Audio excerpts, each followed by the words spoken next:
Okay, weird. Okay, good. So we are live. That is awesome. I do need to change this to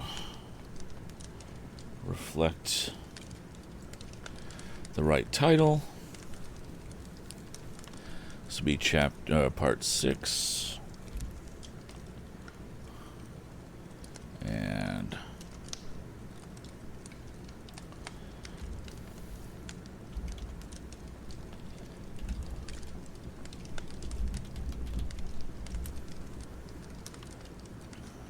okay.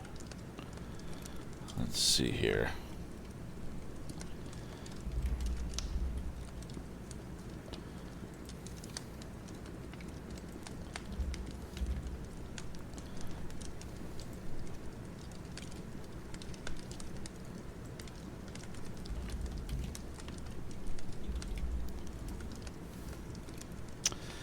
Okay. Let's see here. So we're updating that information. Cool.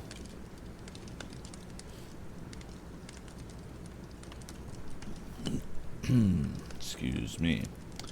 Alright, so let's go back to the channel. Go back to the channel. Just like that. Okay, awesome. I'll refresh this. Make sure that the title changed. And the title did not change.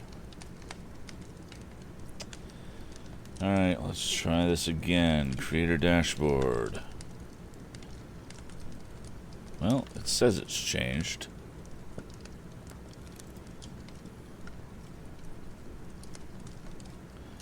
Alright.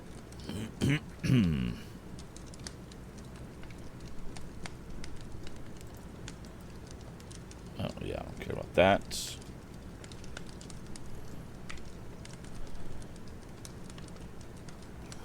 Go over here.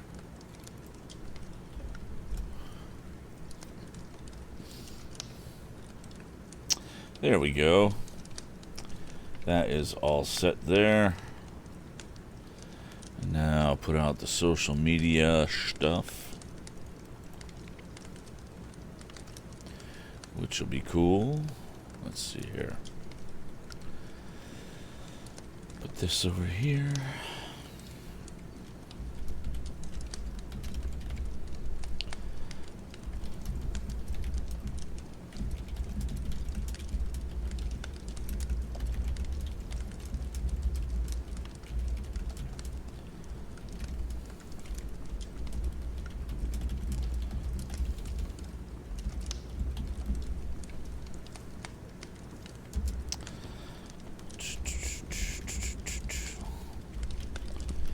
Alright. Hope everybody had a good weekend. Okay, put that there.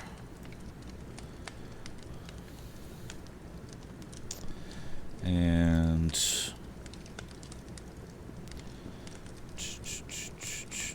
put this there.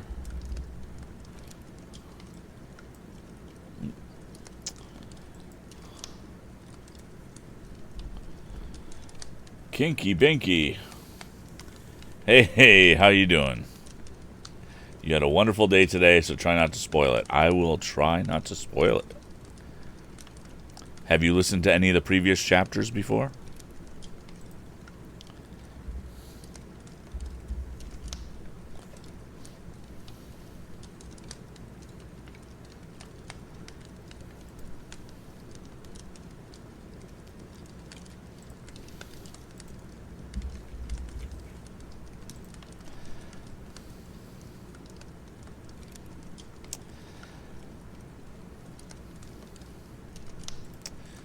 And let's just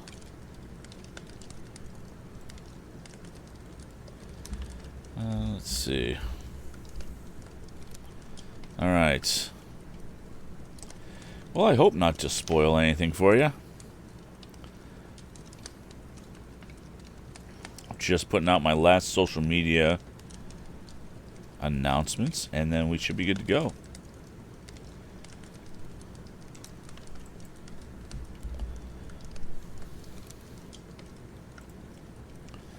There's that. There's that. And one more over here.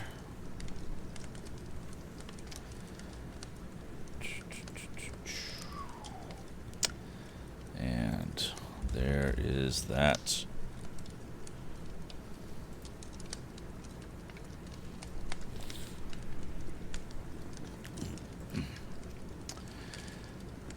Okay.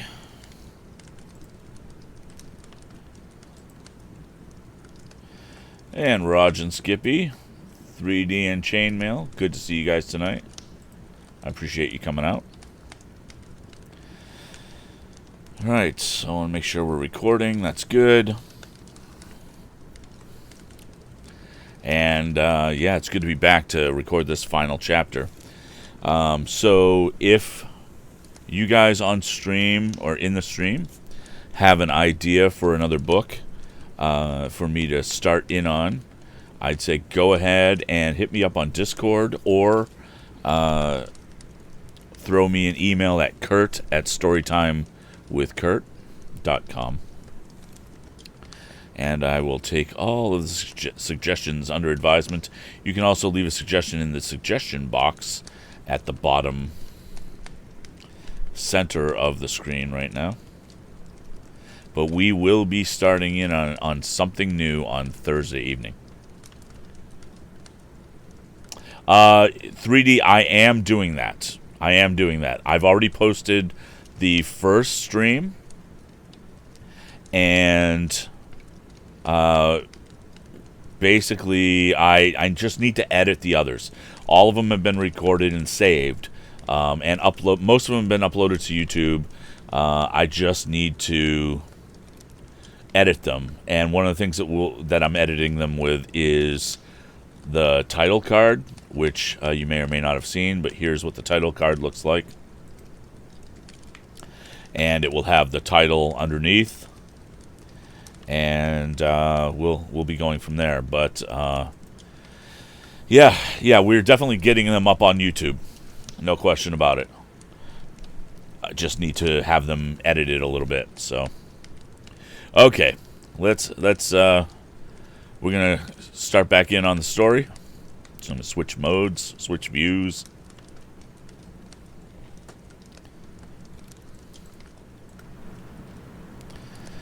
Okay.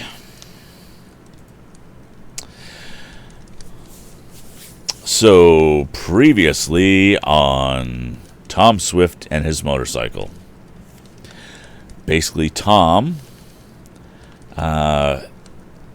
found out that there was somebody he was after, and he found out that it was the man who jumped over his fence and escaped.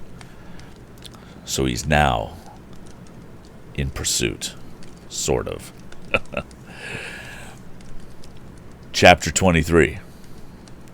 Tom is pursued. Tom was so excited that he hardly knew what to do. His first thought was to keep out of sight of the man in the boat, for the young inventor did not want the criminals to suspect that he was on their trail. To that end, he ran back until he knew he could not be seen but from the lake. There he paused and peered through the bushes. He caught a glimpse of the man in the motorboat. The craft was making fast time across the water. "He didn't see me," murmured Tom. Lucky I saw him first. Now, what did I better do?" It was a hard question to answer. If he only had someone with whom to consult, he would have felt better, but he knew he had to rely on himself. Tom was a resourceful lad, and he had often before been obliged to depend on his wits. But this time very much was at stake. and a false move might ruin everything. "This is certainly the house," went on Tom, "and that man in the boat is one of the fellows who robbed me.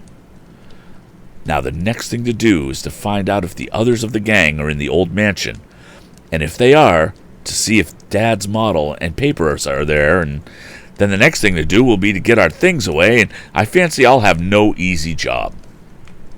Well might Tom think this, for the men with whom he had to deal with were desperate characters who had already dared much to accomplish their ends, and who would do more before they would suffer defeat.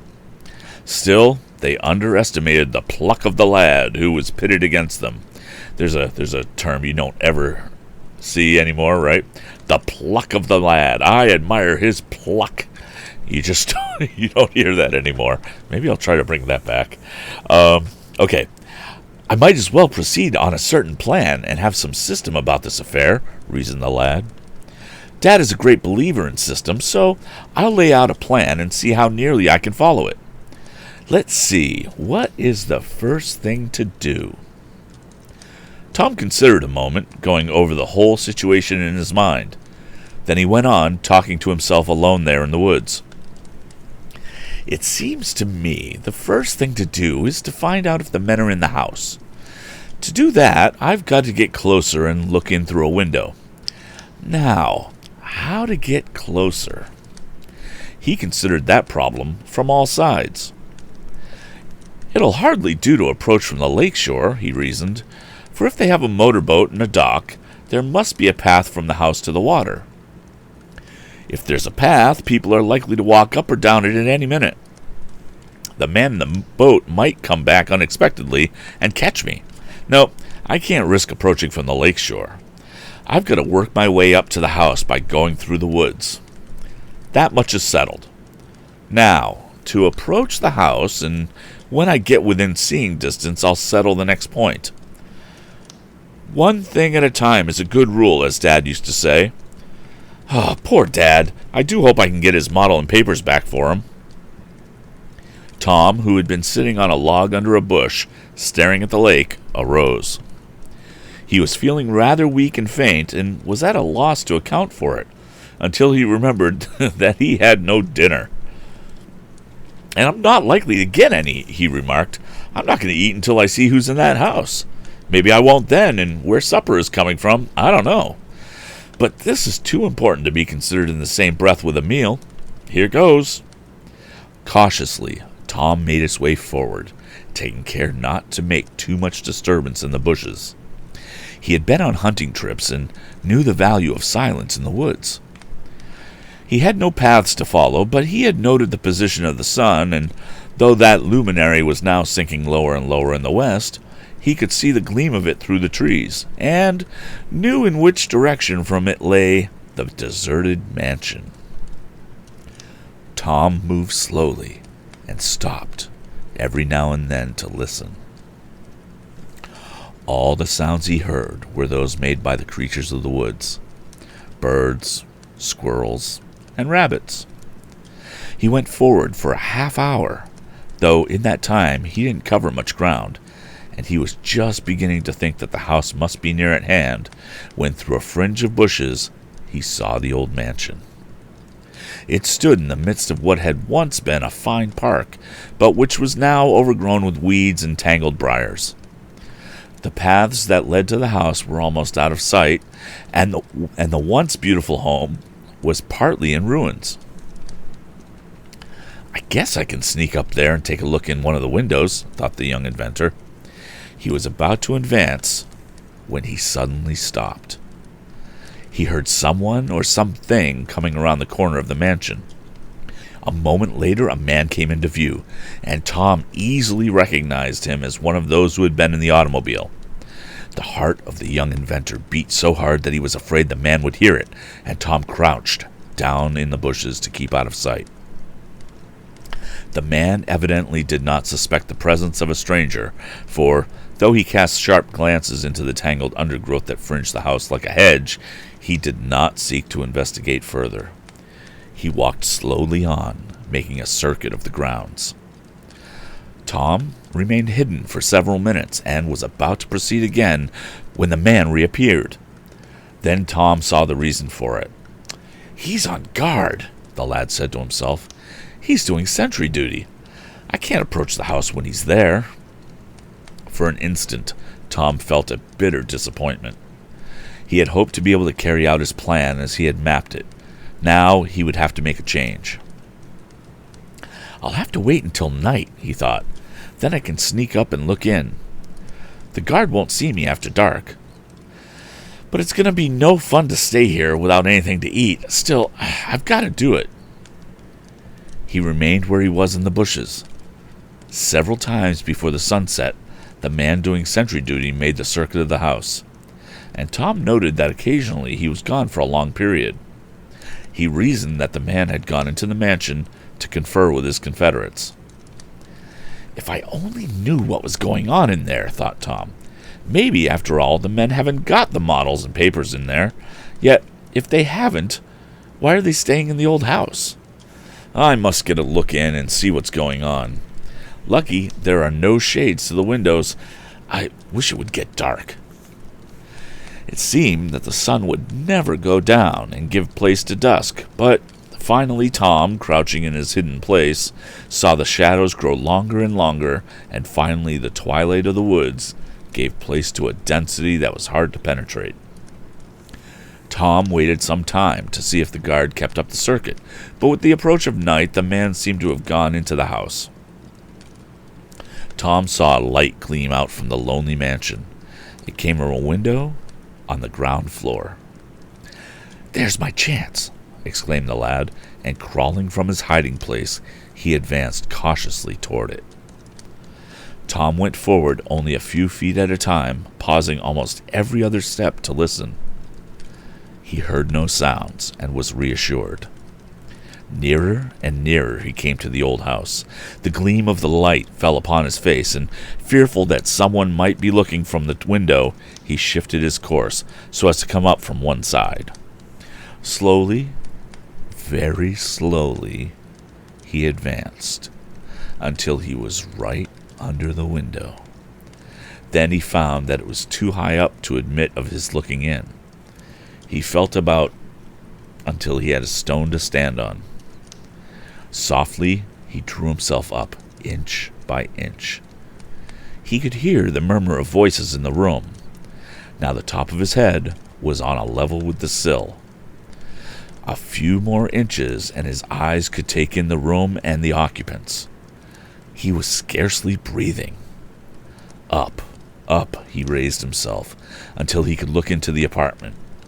And the sight which met his eyes nearly caused him to lose his hold and topple backwards. For grouped around a table in a big room were the three men whom he had seen in the automobile. But what attracted his attention more than the sight of the men was an object on the table. It was the stolen model. The men were inspecting it and operating it, as he could see. One of the trio had a bundle of papers in his hand, and Tom was sure they were the ones that were stolen from him. But there could be no doubt about the model of the turbine motor. There it was, in plain sight. He had tracked the thieves to their hiding place. Then, as he watched, Tom saw one of the men produce from under the table a box into which the model was placed. The papers were next put in, and a cover was nailed on. Then the men appeared to consult amongst themselves. By their gestures, Tom concluded that they were debating where to hide the box. One man pointed toward the lake, and another toward the forest. Tom was edging himself up farther in order to see better, and if possible catch their words, when his foot slipped and he made a slight noise. Instantly the men turned toward the window, but Tom had stooped down out of sight just in time. A moment later, however, he heard someone approaching through the woods behind him, and a voice called out, "What are you doing? Get away from there!" Rapid footsteps sounded, and Tom, in a panic, turned and fled, with an unknown pursuer after him. End of chapter 23. So we'll go back to the chat room.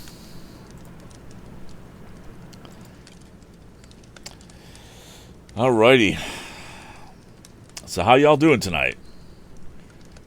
Community Showcase, Bloodluster, Commander Root, R. Sylvester, Skippy, 3D, and Chainmail, and potentially Kinky Binky. How you guys doing tonight?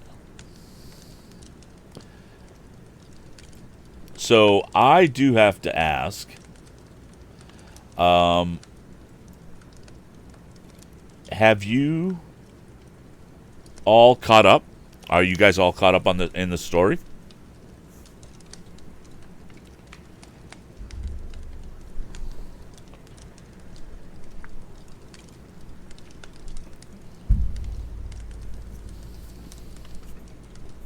Oh, thanks, 3D. I appreciate it. I will. So, I will tell you guys, and this isn't really part of the stream per se. Hey, Skippy, are you really caught up? You're the man. I've been kind of out of pocket for the last 5 days. I had a bit of a family emergency. My dad was in the hospital, and so that's why I wasn't able to get things. I wasn't able to finish up last week when I wanted to. So thank you for joining me this week. I'm definitely going to be streaming on Thursday, and I've just got to pick the right book. In all likelihood, honestly, it could be Tom Swift #2, the second book. I don't know that yet. I'd been considering maybe reading A Christmas Story, which I know it's early, but by the time it gets published in podcast form, it'll actually be around Christmas time. So I'm kind of struggling with that one because I don't really feel like reading A Christmas Story yet, you know. So, all right, cool, and yeah, let's just keep going. I'll put this back. In fact, I want to start this here. Ooh, you know what? I thought there were 24 chapters. There are 25. So I guess we're doing 25 chapters, or up to 25 today, which is fine by me. That's good. Okay, and let me switch this back.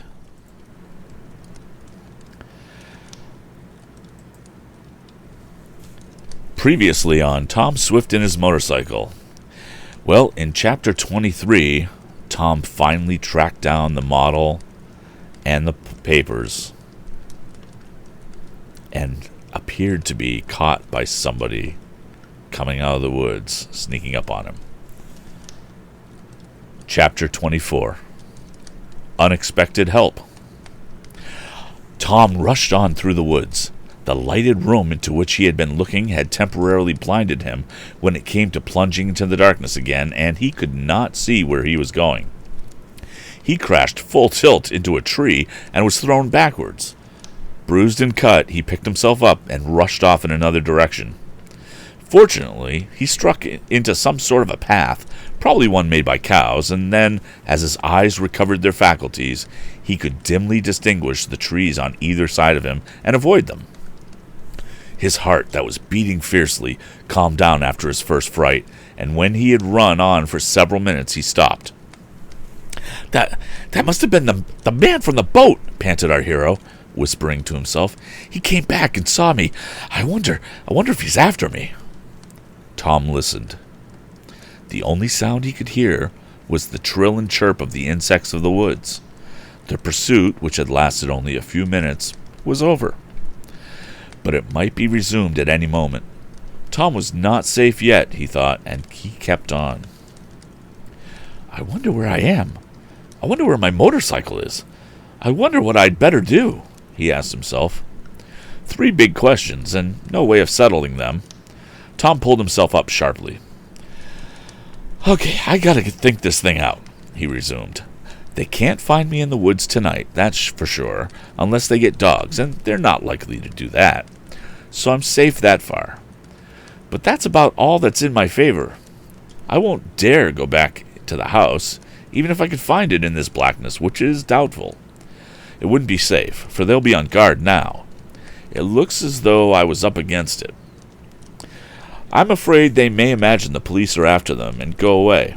If they do and take the model and papers with them, I'll have an awful job to locate them again, and probably I won't be able to. That's the worst of it. Here, I have everything right under my hands, and I can't do a thing. If I only had someone to help me, someone to leave on guard while I went for the police. I'm 1 against 3, no, 4, for the man in the boat is back. Let's see what I can do. Then a sudden plan came to him. The lake shore, he exclaimed, half aloud. I'll go down there and keep watch. If they escape, they'll probably go in the boat, for they wouldn't venture through the woods at night. That's it. I'll watch on shore, and if they do leave in the boat... He paused again, undecided. Why, if they do, he finished, I'll sing out and make such a row that they'll think the whole countryside is after them. Then there's another phrase right there, make such a row. What he's saying there is just make a noise, make a loud noise, a ruckus, so that the whole countryside is after them. That may drive them back, or they may drop the box containing the papers and model and cut for it. If they do, I'll be all right. I don't care about capturing them if I can get Dad's model back. He felt more like himself now. He felt more like himself now that he had mapped out another plan.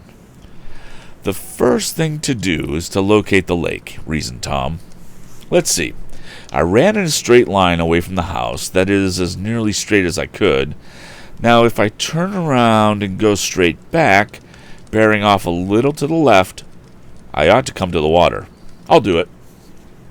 But it was not so easy as Tom had imagined, and several times he found himself in the midst of almost impenetrable bushes. He kept on, however, and soon had the satisfaction of emerging from the woods out on the shore of the lake. Then, having gotten his bearings as well as he could in the darkness, he moved down until he was near the deserted house. The light was still showing from the window, and Tom judged by this that the man had not taken fright and fled. I suppose I could sneak down and set the motorboat adrift, he argued. That would prevent them from leaving by way of the lake anyhow. That's what I'll do. I'll cut off one means of escape. I'll set the boat adrift.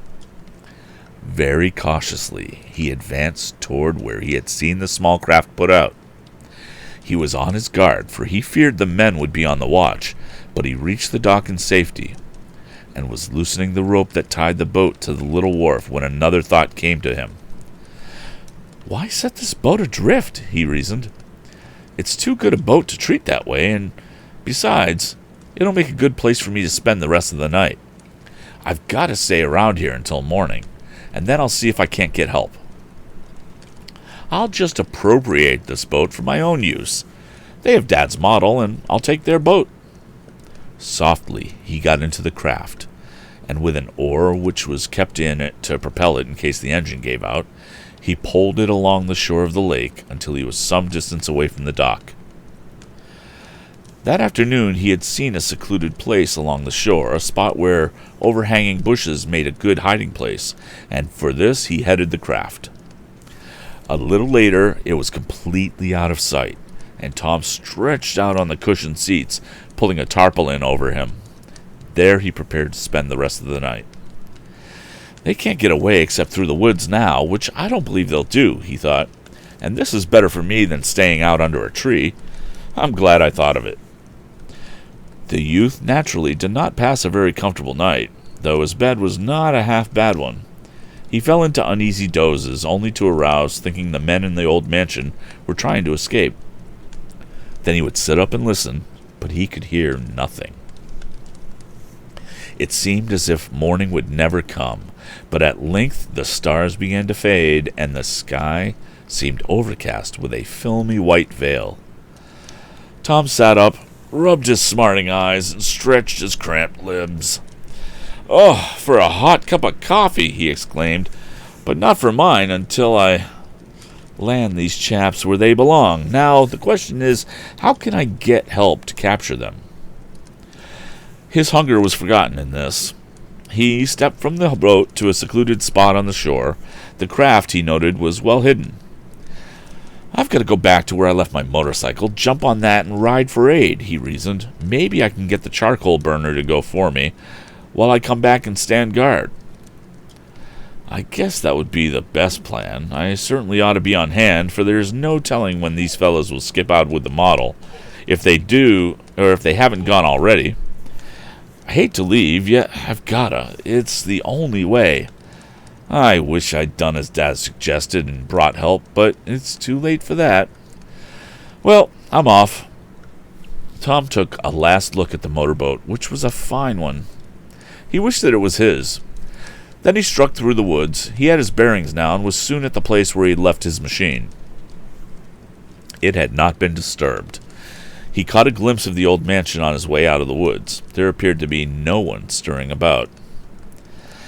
I hope my birds haven't flown, he exclaimed, and the thought gave him such uneasiness that he put it from him. Pushing his heavy machine ahead of him until he came to a good road, he mounted it and was soon at the charcoal burner's shack. There came no answer to his knock, and Tom pushed open the door. The old man was not in. Tom could not send him for help. My luck seems to be against me, he murmured. But I can get something to eat here anyhow. I'm almost starved. He found the kitchen utensils and made some coffee, also frying some bacon and eggs. Then, feeling much refreshed and having left on the table some money to pay for the inroad he had made on the victuals, old-timey word for food, he started to go outside. As our hero stepped to the door, he was greeted by a savage growl that made him start in alarm. A dog, he mused. I didn't know there was one around. He looked outside, and there, to his dismay, saw a big, savage-appearing bulldog standing close to where he had left his motorcycle. The animal had been sniffing suspiciously at the machine. Good dog, called Tom. Come here. But the bulldog did not come.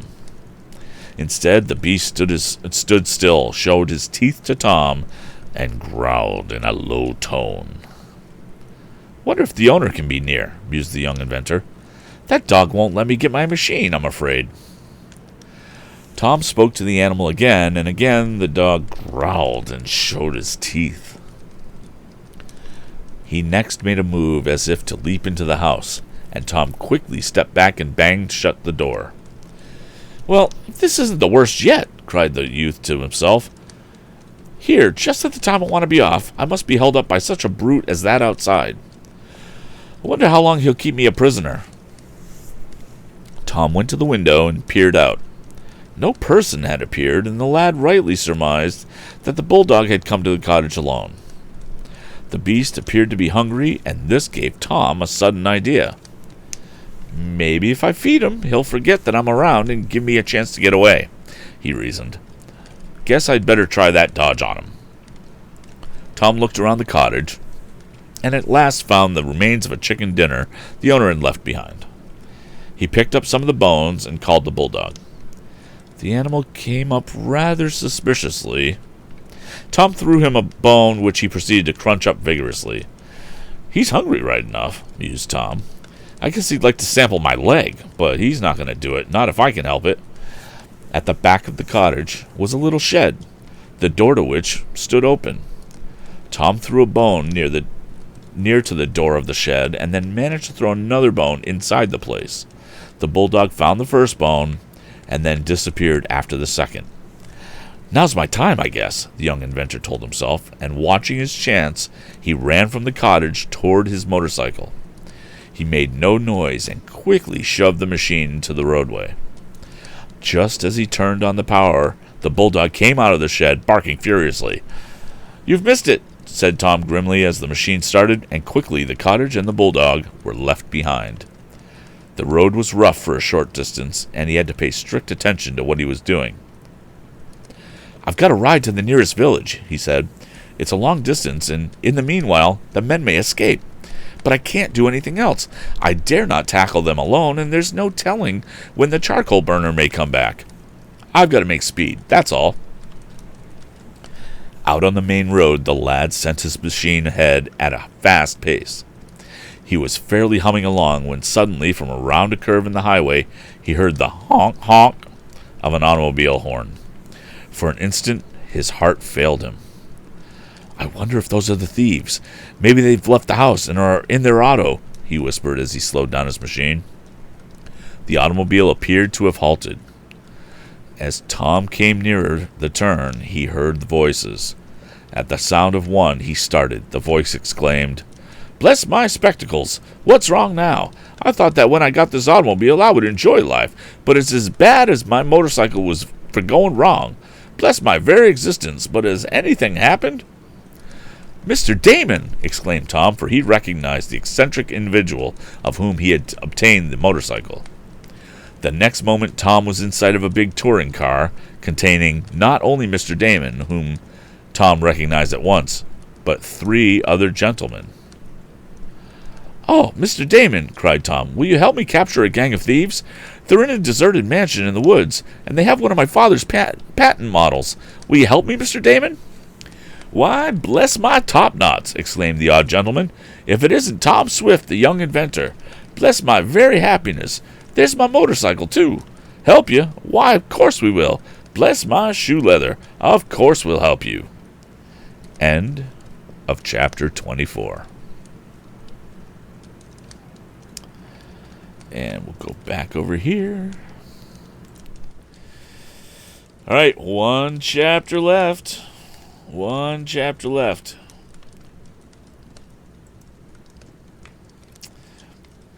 And Raj, are you actually listening, or are you just hanging out in the chat room?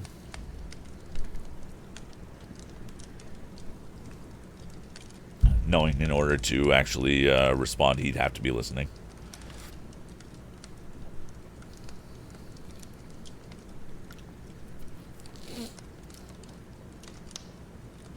All right.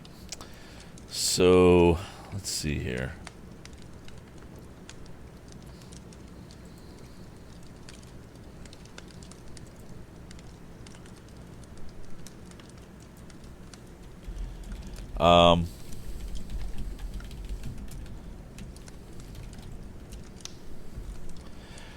Yeah, that's the other thing that's a little weird is this Kinky Binky dude.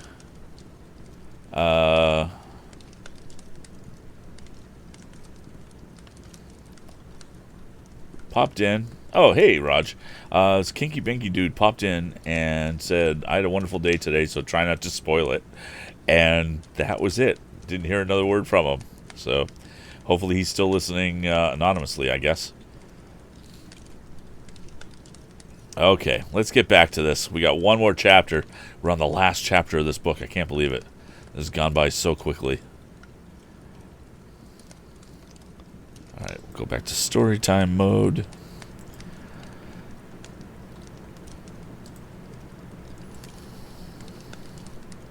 Okay. Previously on Tom Swift and his motorcycle. Well, in chapter 24, Tom was almost caught, but decided to take off and try to find some police. And who did he run into? Mr. Damon in his new car. Now, Mr. Damon, if you remember, was the one that Tom got the motorcycle from.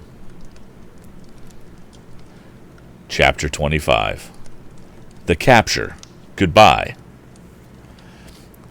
Tom's story was soon told, and Mr. Damon quickly explained to his friends in the automobile how he had first made the acquaintance of the young inventor.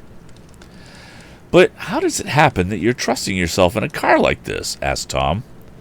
"I thought you were done with gasoline machines, Mr. Damon." "I thought so too, Tom, but bless my batteries, my doctor insisted that I must get out in the open air. I'm too stout to walk, and I can't run. The only solution was in an automobile, for I never would dream of a motorcycle. I wonder if that one of mine hasn't run away with you and killed you. But there, my automobile is nearly as bad. We went along very nicely yesterday, and now just when I've got a party of friends out, something goes wrong. Bless my liver, I do seem to have the worst luck." Tom lost no time in looking for the trouble. He found it in the ignition and soon had it fixed. Then a sort of council of war was held. "Do you think those scoundrels are there yet?" asked Mr. Damon. I hope so, answered Tom. So do I, went the odd character. Bless my soul, I want a chance to pummel 'em. Come, gentlemen, let's be moving. Will you ride with us, Tom Swift, or on that dangerous motorcycle? I think I'll stick to my machine, Mr. Damon. I can easily keep up with you. Very well, then we'll get along. We'll proceed until we get close to the old mansion, and then some of us will go down to the lake shore, and the rest of us will surround the house. We'll catch the villains red-handed, and I hope we bag that tramp among them. I hardly think he's there, said Tom. In a short time, the auto and the motorcycle had carried the respective riders to the road through the woods. There, the machines were left, and the party proceeded on foot. Tom had a revolver with him, and one member of Mr. Damon's party also had a small one, more to scare dogs than for any other purpose. Tom gave his weapon to one of the men and cut a stout stick for himself, an example followed by those who had no firearms. "A club for mine," exclaimed Mr. Damon. "The less I have to do with machinery, the better I like it. Now, Tom Swift is just the other way around," he explained to his friends. Cautiously, they approached the house, and when within seeing distance of it, they paused for a consultation. There seemed to be no one stirring about the old mansion, and Tom was fearful lest the men had left. But this could not be determined until they came closer. Two of Mr. Damon's friends elected to go down to the shore of the lake and prevent any escape in that direction, while the others, including Tom, were to approach from the woodside. When the two who were to form the water attacking party were ready, one of them was to fire his revolver as a signal. Then Tom, Mr. Damon, and others would rush in. The young inventor, Mr. Damon, and his friend, whom he had addressed as Mr. Benson, went as close to the house as they considered prudent. Then, screening themselves in the bushes, they waited. They conversed in whispers, Tom giving more details of his experience with the patent thieves. Suddenly, the silence of the woods was broken by someone advancing through the underbrush. "Bless my gaiters! Someone's coming!" exclaimed Mr. Damon in a hoarse whisper. "Can that be Munson or Dwight coming back?" He referred to his two friends who had gone to the lake. "Or perhaps the fellows are escaping," suggested Mr. Benson. "Suppose we take a look." At that moment, the person approaching, whoever he was, began to sing. Tom started. I guess that means Tom was startled or he looked up in surprise. "I'll wager that's Happy Harry, the tramp," he exclaimed. "I know his voice." Cautiously, Tom peered over the screen of bushes. "Who is it?" asked Mr. Damon. "It's Happy Harry," said Tom. "We'll get him all now. He's going up to the house." They watched the tramp. All unconscious of the eyes of the men and boys in the bushes, he kept on. Presently, the door of the house opened, and a man came out. Tom recognized him as Anson Morse, the person who had dropped the telegram. "Say, Burke," called the man at the door, "have you taken the motorboat?" "Motorboat? No," answered the tramp. "I just came here. I've had a hard time. Nearly got caught in Swift's house the other night by that cub of a boy. Is the boat gone?" "Yes. Appleson came back last night and saw someone looking into the window, but we thought it was only a farmer and chased him away. This morning the boat's gone. Thought maybe you gave it, I thought maybe you'd taken it for a joke, because apparently I can't read that line." "Not a bit of it. Something's wrong," exclaimed Happy Harry. "We better light out. I think the police are after us. That young Swift is too sharp for my liking. We'd better skip. I don't believe that was a farmer who looked in the window. Tell the others, get the stuff, and we'll leave this locality." "They're still here," whispered Tom. "That's good." "I wonder if Munson and Dwight are at the lake yet," asked Mr. Damon. "They ought to be." At that instant, a pistol shot rang out. The tramp, after a hasty glance around, started on the run for the house. The man in the doorway sprang out, and soon two others joined him. "Who fired that shot?" cried Morse. "Come on, Tom!" cried Mr. Damon, grabbing up his club and springing from the bushes. "Our friends have arrived." The young inventor and Mr. Benson followed him. No sooner had they come out into the open space in front of the house than they were seen. At that same instant, from the rear, in the direction of the lake, came Mr. Munson and Mr. Dwight. "Wick hot!" cried Happy Harry. He made a dash for the house, just as a man carrying a box rushed out. "There it is! The model and the papers are in that box!" cried Tom. "Don't let them get away with it!" The criminals were taken by surprise. With leveled weapons, the attacking party closed in on them. Mr. Damon raised his club threateningly. "Surrender! Surrender!" he cried. "We have you, bless my stars, but you're captured. Surrender!" "It certainly looks so," admitted Anson Morse. "I guess they have us, boys."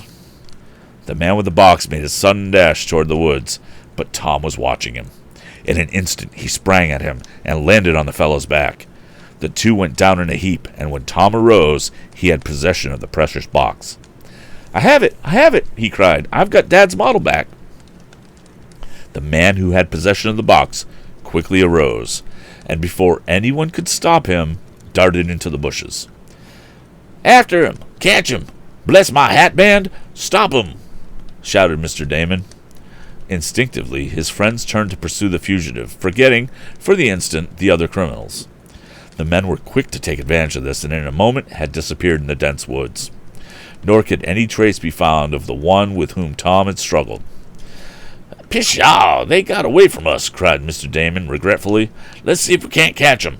Come on, we'll organize a posse and run 'em down." He was eager for the chase, but his companions dissuaded him. Tom had what he wanted, and knew that his father would prefer not to prosecute the men.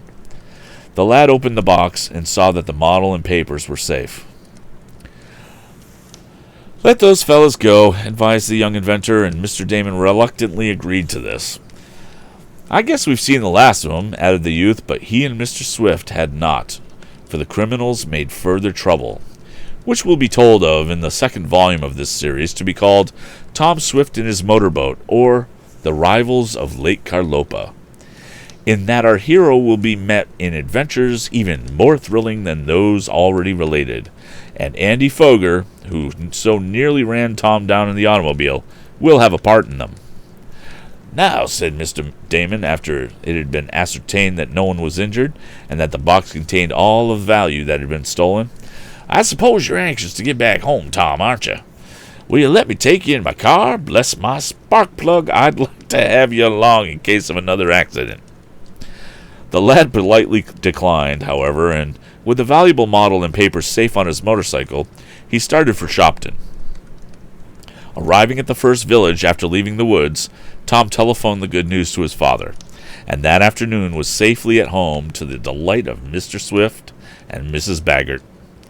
The inventor lost no time in fully protecting his invention by patents. As for the unprincipled men who made an effort to secure it, they had so covered up their tracks that there was no way of prosecuting them, nor could any action be held against Smeek and Catch, the unscrupulous lawyers. "Well," remarked Mr. Swift to Tom a few nights after the recovery of the model, "your motorcycle certainly did us good service. Had it not been for it, I might never have gotten back my invention." "Yeah, it did come in handy," agreed the young inventor. "There's that motorboat, too. I wish I had it. I don't believe those fellows will ever come back for it. I turned it over to the county authorities, and they'd take charge of it for a while. I certainly had some queer adventures since I got this machine from Mr. Damon," "Oh, yeah," concluded Tom. "I think my readers will agree with him." And that is the end of the book. Wow. Okay. So let's go back to this discussion mode here. Book view. So wow. Yeah, that is weird. All right. So first, did I like the book? Yeah, I like the book. I found it interesting that, just taking a little drink here. I found it interesting that we kind of knew who took the model and the patent papers from almost the beginning. And there was no curve. There was no twist in the story. It just was more about how do we get to them being captured. Or caught, rather. Than this whole thing about getting to, you think it's this person, and it's not. It's this. There's a lot of twists that we're used to seeing in stories. And this one wasn't. It was very much straightforward. And how do we get there? I thought that was cool. I also found it really interesting that in the narrative of the story, the author decides to advertise his next story.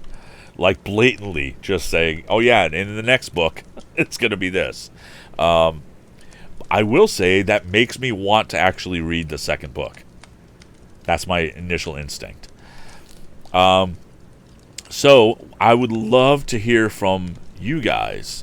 For those who are in the Twitch stream, I'd love to hear what you thought about it. For those who are watching and listening on YouTube, please leave a comment below. And for those who are listening on the podcast, you can also send me an email and let me know what you felt about it or how you felt about the story at Kurt@storytimewithkurt.com. Yeah, that's kind of it for this first book. So we're going to stop that there. I'm going to do this for Mike and his editing. And I'll interact with the chat room now.